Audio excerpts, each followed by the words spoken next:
Physics का ऐसा सवाल जो हमेशा हमें डाउट में रखता है कि टेम्परेचर क्या है, हीट क्या है और एनर्जी क्या है, और इन तीनों में डिफरेंस क्या है। हम जनरली टेम्परेचर को डिफाइन करते हैं तो हीट को डिफाइन कर देते हैं, और जब हीट को डिफाइन करना होता है तो हम एनर्जी को डिफाइन कर देते हैं।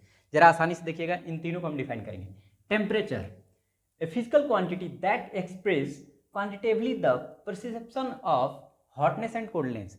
यानी कि कोई बॉडी है जो वो कितनी ठंडी या कितनी गर्म है, इसके लिए एक मापक होता है जिसे हम तापमान कहते हैं। और इसकी इकाई क्या होती है?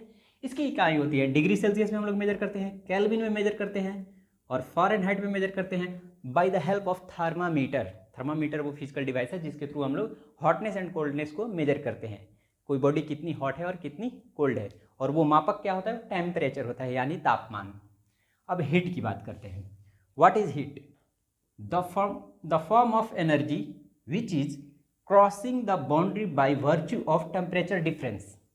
यानी हीट एक एनर्जी का फॉर्म है जो भी किसी फिजिकल बॉडी में टेम्परेचर डिफरेंस के कारण बॉर्डर को क्रॉस करती है। जैसे कि ये बॉडी है, ये मान लीजिए 10 डिग्री सेल्सियस गर्म है एक्चुअली, धीरे, और ये बाहर का सराउंडिंग टेम्परेचर है 20 डिग्री सेल्सियस।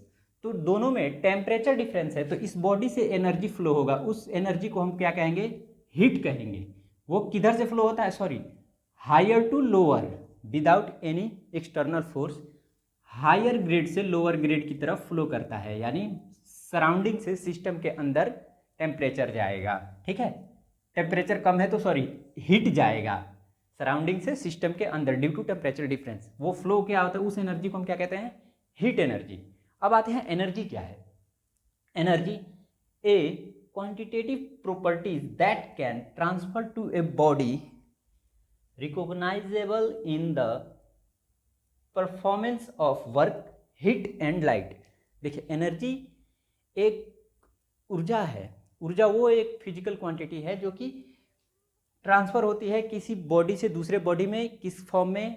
या तो वर्क के माध्यम से, या तो टेम्परेचर के माध्यम से, हीट के माध्यम से, या फिर लाइट। लाइट भी एनर्जी रिलीज करती है, रेडिएशन। ठीक है, और काइनेटिक एनर्जी, कई प्रकार की एनर्जी होती है। अगर हीट एक फॉर्म ऑफ एनर्जी है तो अदर फॉर्म ऑफ एनर्जी क्या होगी? तो भाई हम कह देंगे काइनेटिक एनर्जी भी एनर्जी होता है, पोटेंशियल एनर्जी एनर्जी होता है, वर्क एनर्जी एनर्जी होता है।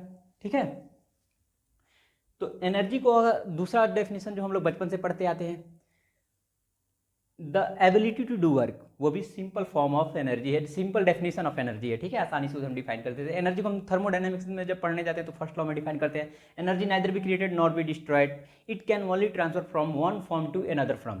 तो one form to another form वही होता है। वन फॉर्म अगर हीट लेते हैं तो अनदर फॉर्म हम वर्क में कर सकते हैं, अनदर फॉर्म ऑफ लाइट में कर सकते हैं, इलेक्ट्रिकल एनर्जी भी कर सकते हैं, इलेक्ट्रॉन प्रोटॉन के मूवमेंट के।